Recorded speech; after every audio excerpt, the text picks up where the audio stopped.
사무엘상 4장 12절부터 22절까지 말씀. 구약성경 414쪽 되겠는데요. 저희가 요새 사무엘상 말씀을 계속 보고 있습니다. 지난주에도 말씀 나눴는데요. 주중에도 계속 본문의 말씀 함께 이렇게 강의하고 있는 가운데 오늘 4장 12절에서 22절, 제가 먼저 12절 읽겠습니다.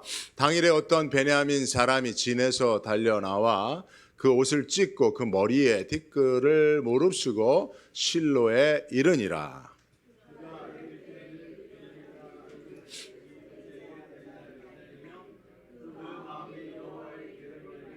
떨릴지니라. 그 사람이 성에 들어오고 성이 부르짖는지라. 엘리가 그 부르짖는 소리를 듣고 가로되 이 혼화하는 소리는 어찌미뇨? 그 사람이 빨리 와서 엘리에게 구하니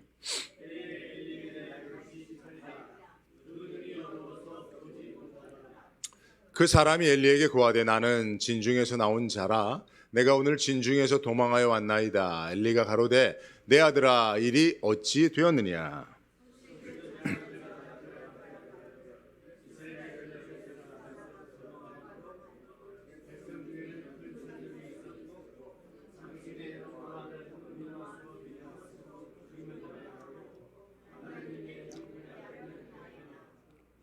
하나님의 궤를 말할 때 엘리가 자기 의자에서 자빠져 문 곁에서 목이 부러져 죽었으니 나이 많고 비둔한 연고라. 그가 이스라엘 사사가 된 지 40년이었더라.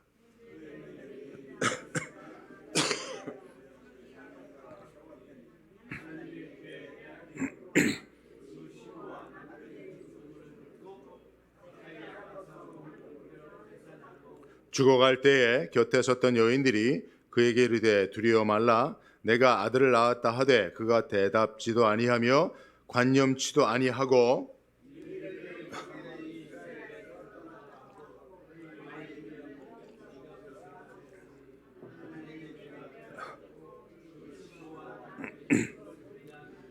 자, 함께 봅니다. 또 이르기를 하나님의 궤를 빼앗겼으므로 영광이 이스라엘에서 떠났다 하였더라. 아멘. 할렐루야. 오늘 하나님의 영광이라고 하는 제목으로 말씀 전하도록 하겠습니다. 먼저 설교하기 전에 잠시 영상을 보도록 하겠습니다. 광고 아니고요. 영상입니다. 함께 보시죠. 먼저 이 자리를 허락해 주신 하나님 아버지께 정말 영광 돌려드리고 싶고요. 하나님 아버지께 감사드립니다. 살아계신 하나님께 너무 감사드리고 이 모든 영광 주님께 돌리겠습니다. 고맙습니다. 제일 먼저 우리 하나님께 영광 돌리겠습니다. 하나님께 제일 먼저 영광 돌리겠습니다. 저를 위해 기도해 주시는 많은 분들 그리고 하나님께 감사의 말씀 드립니다. 고맙습니다. 일단 하나님께 감사드리고요. 하나님께 너무나 감사드리고요. 모든 영광은 아버지께 바칩니다. 예, 여기까지만 볼까요? 하나님께 영광 돌립니다. 감사합니다. 예. 연예인들이 시상식에서 수상소감, 수상자들이 수상소감하는 그런 장면들, 특히 이제 크리스찬 연예인들이 수상소감하는 장면들인데, 제가 이거 보고 참 놀랐어요. 야, 우리나라 연예계가 그래도 하나님을 믿는 사람들이 참 많구나. 그죠? 유명한 연예인들 가운데 예수 믿는 사람들이 많습니다. 얼마나 감사한지요. 그죠? 사실 연예계가 가장 음란하고 타락할 수 있잖아요. 가장 세속적일 수 있잖아요. 그런데 그 복음이 들어가서 그 연예인들이, 세상의 인기를 먹고 사는 연예인들이 수상소감으로 하나님 앞에 영광을 돌린다. 그렇게 고백하는 장면들을 보며 제가 막 가슴이 막 뛰고 감동이 되더라고요. 근데 또 한편으로 이런 생각도 해보았어요. 저들이 수상소감으로 하나님 앞에 영광을 돌립니다 라고 그렇게 하나님 앞에 영광을 돌리는데, 그럼 하나님이 그러면 영광을 받으실까요? 그 생각을 또 제가 한번 해보았습니다. 만약에 수상을 하지 못한 연예인들이 야, 나도 하나님께 영광을 돌려야 되는데 야, 내가 내년에는 모든 경쟁자를 내가 물리치고 내가 반드시 상을 수상해서 내가 하나님 앞에 꼭 영광을 돌려야지 라고 생각하는 것이 그러면 옳겠느냐 라고 하는 생각도 우리가 한번 해볼 필요가 있는데요. 여러분, 우리가 이 땅에 존재하는 것이 하나님의 찬송과 영광이 되기 위함인 줄로 믿으시지요? 그죠? 예. 하나님께 영광과 찬송이 되는 것을 우리의 존재의 이유와 목적으로 우리는 알고 있단 말이에요. 그렇다면 우리가 어떻게 하나님 앞에 영광을 돌려야 하는가라고 하는 것은 우리의 평생의 숙제가 아닐까 생각을 하는데요. 그래서 오늘 저는 본문의 말씀을 통해서 오늘 본문의 말씀의 주제가 사실은 하나님께 영광, 하나님의 영광이라고 하는 주제인데요. 그래서 우리가 어떻게 하나님의 영광을 돌릴 수 있는가에 대해서 오늘 하나님의 영광에 대한 두 가지 중요한 교훈을 함께 생각해 보도록 하겠습니다. 첫째는요, 하나님께 영광을 돌린다는 것은 하나님을 무겁게 여기는 거다. 하나님께 영광 돌리는 게 뭐라고요? 하나님을 무겁게 여기는 거예요. 무겁게 여기는 거예요. 자, 이게 무슨 의미인지 한번 오늘 본문의 사건을 한번 통해서 생각해 보겠습니다. 오늘 본문에 엘리 제사장이 등장하는데 엘리 제사장이 물론 나이가 많았지만 갑작스럽게 죽게 되어지는 상황이 등장을 합니다. 그런데 엘리 제사장의 죽음의 이유를 성경은 그가 비둔한 까닭이다 라고 그렇게 고백하고 있어요. 여러분 18절을 보면요, 18절 제가 현대인의 성경으로 여러분 한번 알려드리겠습니다. 그가 하나님의 교회에 대한 소식을 전할 때 엘리는 앉아있던 의자에서 뒤로 넘어져 문 곁에 쓰러져 목이 부러져 죽었다. 늙은 데다가 몸까지 무거웠기 때문이다 라고 엘리 제사장의 죽음의 이유를 그가 무거웠기 때문이다 라고 성경은 이야기하고 있어요. 엘리 제사장이 몸이 무거워서 죽었다라고 성경이 이야기하고 진술하는 데에는 그 본문의 주제인 하나님의 영광에 대한 중요한 메시지가 담겨져 있는 것입니다. 여러분, 하나님의 영광이라고 했을 때 그 영광이라고 하는 단어의 의미는 히브리어로서는 카보드라고 해요. 카보드. 이게 이제 히브리 성경에 386회 많이 반복적으로 언급이 되는데 이 카보드라고 하는 단어는 카베드라고 하는 동사에서 파생된 명사입니다. 근데 이 카베드라고 하는 이 어근의 의미는 무겁다는 거예요. 무겁다는. 그죠? 그래서 여러분, 영광이라고 하는 이 카보드는 무겁다라고 하는 카베드라고 하는 그 어원을 가지고 있다라고 하는 것을 볼 수 있습니다. 그렇기 때문에 해석하면 하나님께 영광을 돌린다는 것은 하나님을 무겁게 여기는 거예요. 무겁게 여기는. 자, 그럼 하나님을 무겁게 여긴다는 게 뭘까? 여러분, 전에 곡성이라고 하는 영화 혹시 보신 적 있으세요? 곡성이라고 하는 영화에 여자 아역 주인공이 나오는데, 아역 배우가 나오는데 그의 대사가 오랫동안 회자되었습니다. 그게 뭐냐면 무엇이 중헌디, 어린아이가 전라도 사투리를 쓰는데 얼마나 맛깔나게 하는지 몰라요.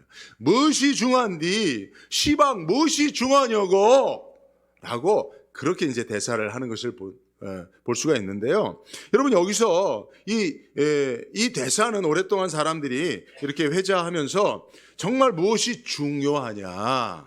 근데 여러분, 여기서 중요할 때, 중헌디 할 때 중자가 무슨 중자예요? 무거울 중자예요, 여러분. 그래서 여러분, 중요하다. 무엇이 중허냐? 너 인생에서 정말 무겁게 여기는 게 뭐냐? 이런 뜻이거든요. 그죠? 네. 여러분, 하나님께 영광을 돌린다는 것은 바로 내 인생에서 가장 중요하게 무겁게 여기는 분이 누구라는 거예요? 하나님이라는 겁니다. 여러분, 뉴턴이 떨어지는 사과를 보고 발견한 법칙이 뭡니까? 만유인력의 법칙이에요. 만유인력. 만유는 뭡니까? 세상에 존재하는 모든 것에 인력이 있다는 거예요. 끌어당기는 힘이 있다는 거예요. 그죠? 근데 이 끌어당기는 인력은 뭐에 비례합니까? 무게에 비례합니다. 무게에 비례해요. 무게 곱에 비례합니다. 거리에 반비례하고 무게의 곱. 그러니까 무거운 것이 더 강하게 끄는 힘이 있다는 겁니다. 그죠? 그러니까 여러분, 하나님을 무겁게 여긴다는 것은 하나님에게 우리 인생이 강하게 끌림을 받는다는 이야기예요. 그래서 우리의 생각, 우리의 선택, 우리의 모든 삶의 방향, 우리가 걸어가는 인생의 목표, 이것이 하나님을 무겁게 여기며 하나님께 영광 돌리는 자들은 거기에 끌려간다는 거예요. 하나님 중심으로 끌려간다라고 하는 것입니다.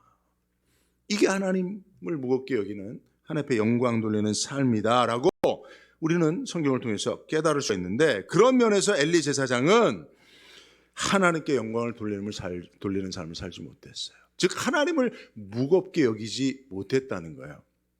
그럼 왜 엘리 제사장은 하나님을 무겁게 여기며 하나님의 영광을 돌리지 못했느냐? 그 이유가 있습니다, 여러분. 우리들도요, 하나님을 무겁게 여기지 아니하는, 그래서 하나님의 영광을 돌리지 못한다면 그 이유가 있는데, 그 이유는 무엇입니까? 하나님보다 더 무겁게 여기는, 더 중히 여기는 것이 있을 때 그렇게 되는 거예요.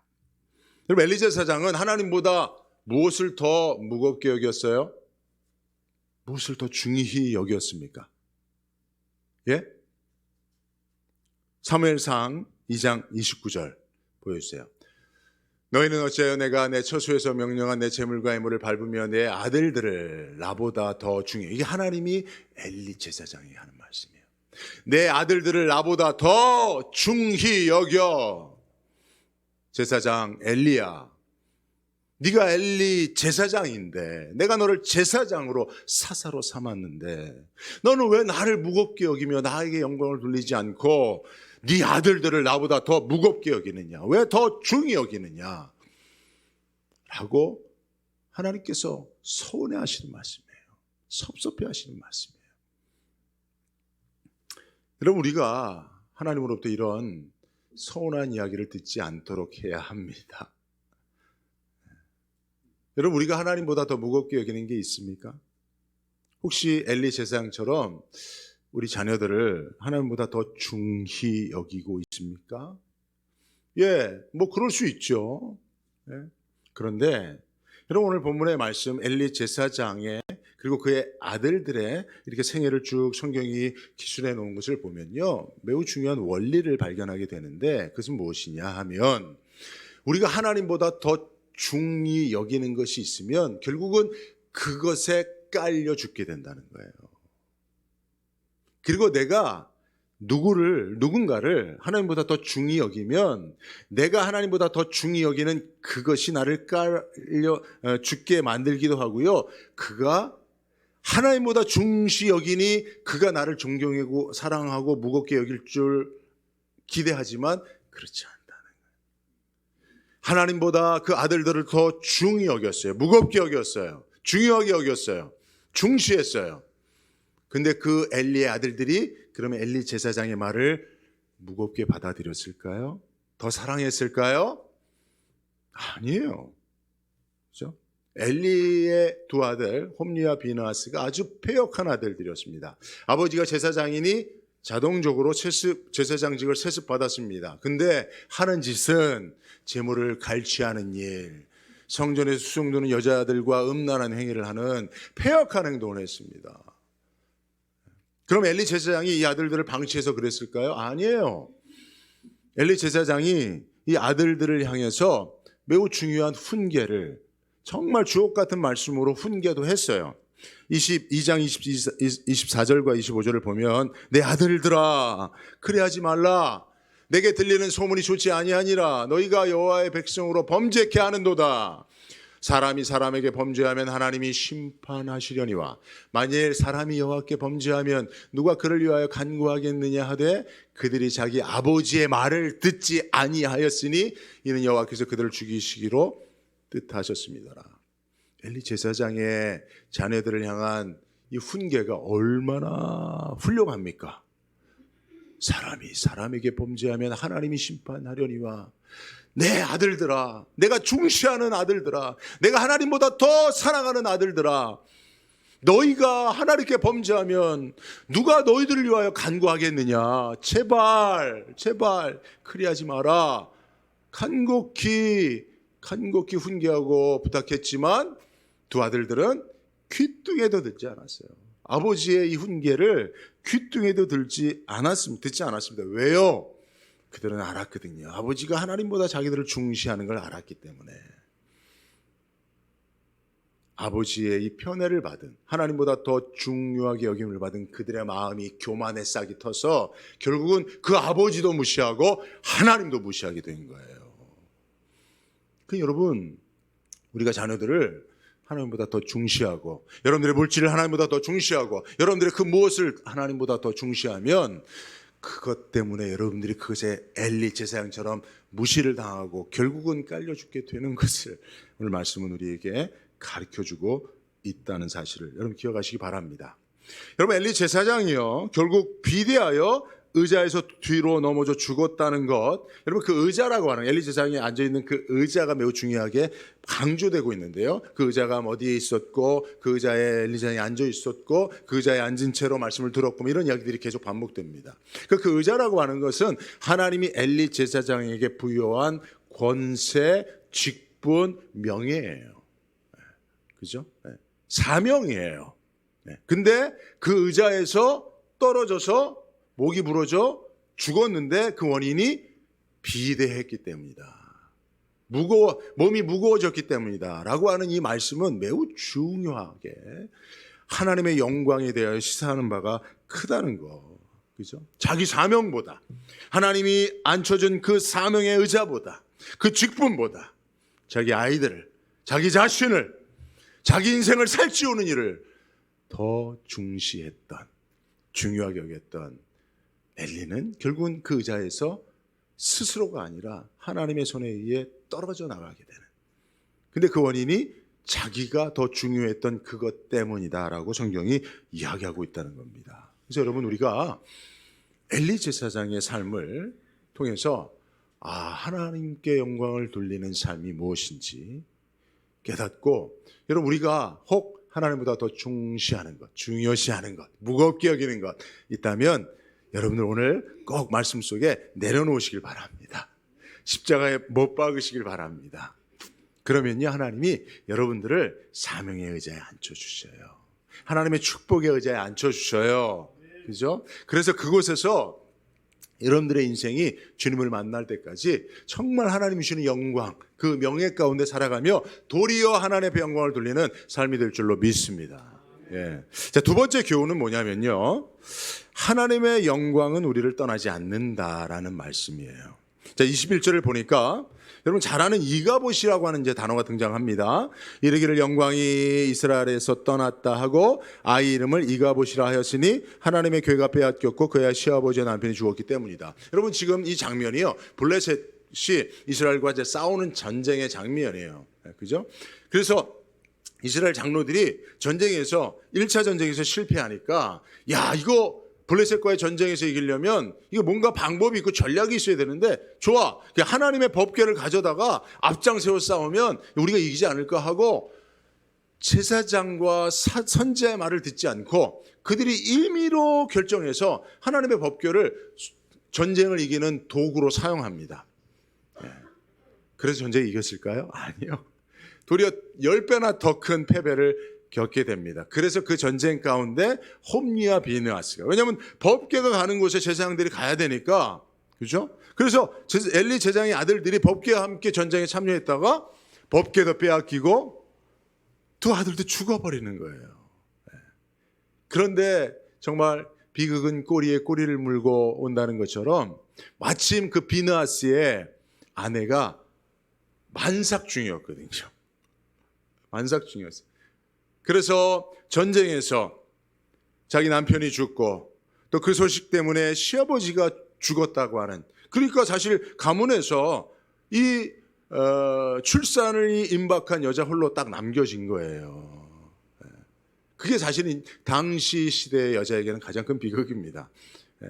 남편과 아들과 또는 아버지가 자기의 보호막이 되지 못하면 스스로 살 수 없는 인생이거든요. 그런 시대거든요.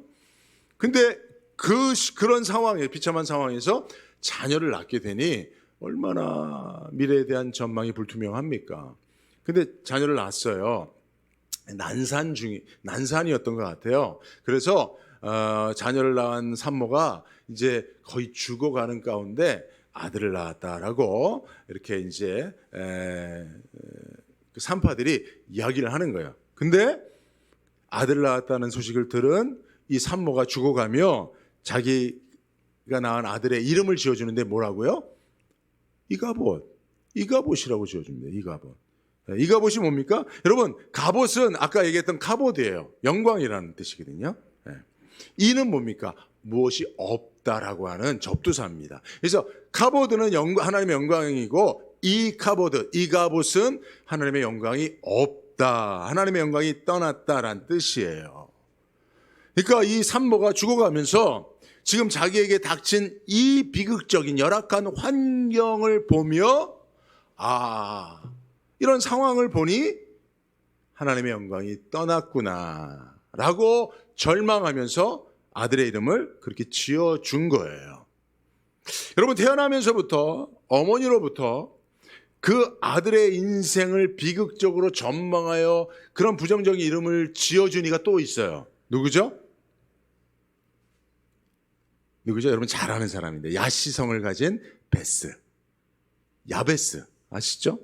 야베스가 역대상 4장 9절 10절을 보면 야베스는 그의 형제보다 귀중한 자라 그의 어머니가 이름하여 이르되 야베스라 하였으니 이는 내가 수고로이 낳았다며. 그러니까 어머니가 자녀를 낳으면서 워낙 고생을 하고 이 자녀가 살아갈 인생이 워낙 수고로울 것 같으니까 이름을 야베스, 고생, 수고란 이름을 지어준 거예요. 근데 야베스가 어떻게 했습니까? 이스라엘 하나님께 아뢰어 이르되 기도했어요. 주께서 내게 복을 주시옵소서. 나의 지경을 넓혀 주옵소서. 주의 손으로 나를 도와주시옵소서. 그러면 나는 환난에서 벗어날 수 있겠습니다. 내게 근심이 없을 것입니다. 그렇게 하나님 앞에 믿음으로 기도했어요. 그죠? 어머니는 환경을 보고 하나님이 떠났다라고 생각했죠.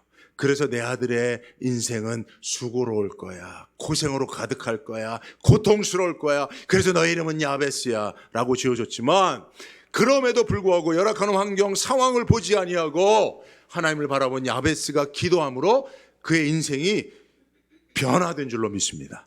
그죠? 네. 그러니까 이 믿음이 필요한 거예요, 사실은. 이 믿음을 가지고 비느하스의 아내가 주어진 상황이 열악함에도 불구하고 자기 아들의 이름을 이가봇이 아니라 하나님의 영광, 갑옷이라고 적어졌다면, 그죠? 얼마나 좋았겠습니까? 여기서 우리가 하나 매우 중요한 교훈을 얻는데요. 여러분, 우리가 반드시 하지 말아야 될 것이 있어요. 상황을 보고 하나님에 대해서 오판하는 거예요. 내 삶에 왜 질병이 있지? 네. 어제도 제가 이렇게 갑자기 입안에 없던 게 이게 뭐가 이렇게 두 개가 생겼더라고요. 밥을 먹다가 어제 애들한테 이게 뭐지 이게? 뭐가 거울을 보니까 입안에 뭐 이런 게 두 개가 또 났어요. 없던 게 났어. 그래갖고 잠시 왜 내 몸이 이렇게 자꾸 이상해지지? 몸에 뭐가 이렇게 자꾸 생기고 그러지? 막 그런 생각을 잠시 하면서 좀 슬퍼지더라고요. 네. 근데 제가 오늘 이 말씀을 전해야 되기 때문에 또 잠자리에 들어서 계속 저는 이제 토요일 날 저녁은요 계속 주일날 설교를 계속 되뇌이면서 이제 잠들 때까지 계속 하거든요. 제가 원고를 처음부터 끝까지 계속 되뇌이면서 그럴 때 제 마음이 소망이 생기더라고요. 그래.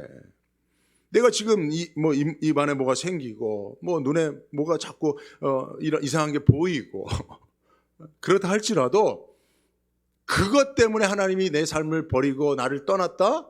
아니거든요. 여러분, 우리가 근데 쉽게 오판할 수가 있어요.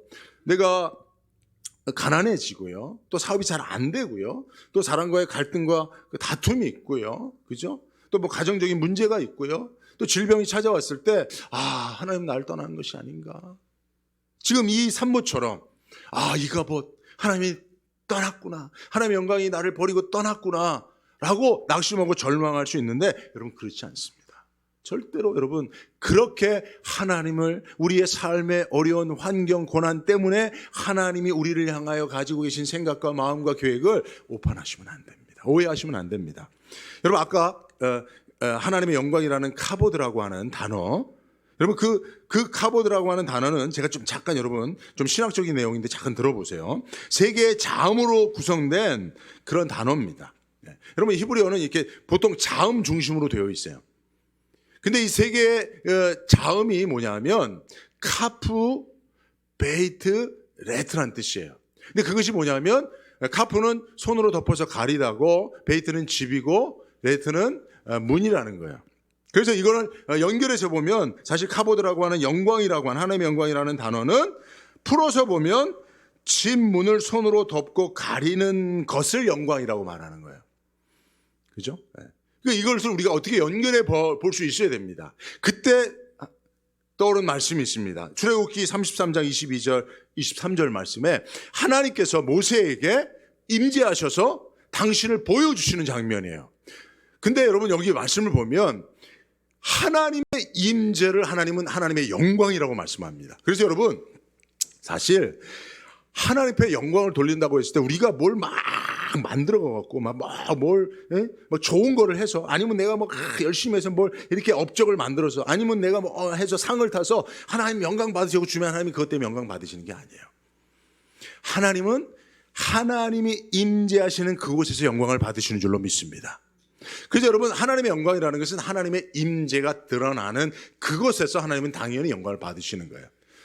그래서 하나님께서 모세에게 임재하실 때 하나님은 내 영광이 지나가다 이렇게 말씀하시는 건데, 자 하나님께서 모세에게 임재하셔서 하나님의 영광을 보여주실 때에 사실은 하나님께서 어떻게 하셨어요? 모세를 반석 틈에 두고 손으로 덮어주셨습니다. 가려주셨어요. 왜 그랬을까요? 하나님의 임재 가운데 나타나는 하나님의 거룩한 영광을 보고 살 수 있는 죄는 없다는 거예요. 그죠? 우리가 하나님의 임재를 사모하고 바라고 예배하지만 실제로 하나님이 여기 임재하시면 우리는 다 죽어요, 여러분. 시내산에 하나님이 임재했을 때 하나님께서 모세에게 아무도 시내산 가까이 오지 못하도록 하라 라고 말씀하셨던 이유가 거기에 있잖아요. 그러려면 그런 하나님의 영광의 그 위험 가운데 우리가 노출되고 거기에 참여하려면 어떻게 됩니까? 하나님이 우리를 잠시 가려줘야 돼요. 손으로 덮어줘야 돼요. 우리 죄악을 가려줘야 됩니다. 할렐루야. 이게 십자가입니다. 이게 보혈의 능력이에요, 여러분. 예수 그리스도의 십자가의 공로, 그 보혈의 능력이 우리의 죄를 덮어버리는 거예요. 하나님의 손이 모세를 가리우듯이. 이게 바로 하나님의 영광이라고 하는 카보드에 담겨있는 손으로 가리어 덮어주다라고 하는 그런 의미가 있는 거예요. 자, 이것은 우리에게 무엇을 가르쳐 주냐면요, 여러분 하나님께서 하나님의 백성들에게 임재하여 영광을 보이시는 그때가 하나님의 백성들이 거룩할 때입니까? 하나님의 백성들이 하나님 앞에 뭐 영광 돌릴 만한 위대한 일을 했을 때입니까? 아니라는 거예요. 하나님이 가장 가까이 육신을 입고서라도 우리에게 찾아와 임재하여 영광을 보여주신 그때는 바로 이 세상의 죄악이 관영한 때였어요. 우리가 하나님과 원수 되었을 때예요. 우리가 하나님 앞에 죄인 되었을 때입니다. 할렐루야. 그죠? 그렇잖아요. 그래서 여러분 마태복음 4장 16절을 보면 흑암에 앉은 백성이 큰 빛을 보았다는 거예요. 우리가 죄악의 흑암 가운데 있을 때에 하나님께서 우리에게 임재하여 당신의 영광의 빛을 비춰주셨다는 겁니다. 사망의 땅과 그늘에 앉아있는 저와 여러분들을 위해서 하나님께서 임재하여 영광의 빛을 비춰주셨다는 거예요. 그러므로 여러분 하나님의 임재, 그 임마누엘을 통한 영광은 우리가 가장 비참한 처지에 있을 때, 가장 비극적인 환경에 있을 때, 가장 열악한 환경에 있을 때 더 빛을 발한다는 사실을 믿으시기 바랍니다. 그러니까 여러분 전쟁에서 패배했어요. 자기가 믿고 의지하던 시아버지가 죽었어요. 자기를 막아주던 남편이 죽었어요. 그 비참한 상황, 그것 때문에 하나님의 영광이 떠났다라고 이 여인은 생각했지만 사실은 그때가 가장 이 여인에게, 이 이스라엘에게 하나님의 임재가 강한 영광의 빛으로 임하시는 그런 순간이라고 하는 사실을 믿으시기 바랍니다. 그죠? 네. 이 말씀을 우리가 적용해 볼 수 있어야 돼요. 우리 삶이 지금 어렵고 힘듭니까? 우리 교회가 빈자리가 많고 이전의 영광을 추억하는 정도로만 머물러 있습니까? 예, 이때가 바로 하나님이 우리에게 가장 가까이 임재하셔서 영광의 빛을 드러내 주시는 그런 절호의 기회라고 하는 사실을 믿으시기 바랍니다. 왜 하나님 나를 버리셨습니까? 왜 우리 가정을 버리셨습니까? 왜 나의 사업장을 하나님 돌보지 아니하십니까? 라고 하는 원망과 불평과 한탄이 일어날 때가 있습니까? 그때 여러분 우리가 기억해야 합니다. 예수님이 그렇게 고백했잖아요. 십자가에서. 엘리 엘리 라마 사박다니, 하나님 하나님 어찌하여 나를 버리셨습니까? 그 말씀의 의미는 뭐예요? 예, 하나님은 독생자 예수 그리스도를 내어 버리실 만큼 우리를 버리지 아니하신다는 거예요. 나는 내 아들을 버려도 너희는 버리지 않겠다는 말씀이에요. 그렇잖아요, 여러분. 왜 하나님이 사랑하시는 예수를 십자가에 내어 버리셨습니까? 저와 여러분들을 버리지 않기 위해서요. 죄인이지만 하나님의 원수지만 사랑하사 버릴 수 없기에 아들을 십자가에 대신 버린 것 아닙니까? 그러니까 여러분 우리의 인생 가운데 버림을 받았다. 그래서 하나님이 나를 떠났다. 영광이 멀어졌다. 이가봇이다 라고 생각하는 그 순간에 도리어 하나님이 더 강하게 임재하시고 더 큰 영광으로 우리에게 임재하셔서 우리가 그 순간 하나님 앞에 최고의 영광을 돌릴 수 있도록 그 기회를 주신다는 사실을 믿으시기 바랍니다. 저는 그래서 어려울 때마다 이 말씀을 여러분들이 함께 기억했으면 좋겠어요. 우리 교회도요, 지금 사실은 코로나로 인해서 많은 이민교회, 한국교회뿐만 아니라 전 세계 교회들이 어렵습니다. 저희 교회도 참 감사하고 참 은혜롭습니다만은 그래도 여러분 우리가 더 나아가야 될 부분들이 많습니다. 그렇다고 한다면 지금이야말로 하나님의 임재가 더 강력하게 역사하고 있는 그런 순간이라고 저는 믿습니다. 여러분들의 개인의 삶과 가정과 자녀와 생업에 또 이런 은혜가 있다는 사실을 여러분 꼭 믿으십시오. 저희 교회 한 권사님, 나이가 적지 않은 권사님이신데도 그 권사님이 저한테 그런 얘기를 해요. 뵐 때마다 목사님, 하나님께서 하나님 앞에 크게 내가 무엇인가 드려서 영광을 받으실 만한 것을 제가 늘 마음속에 품고 있다고 그런 이야기를 하세요.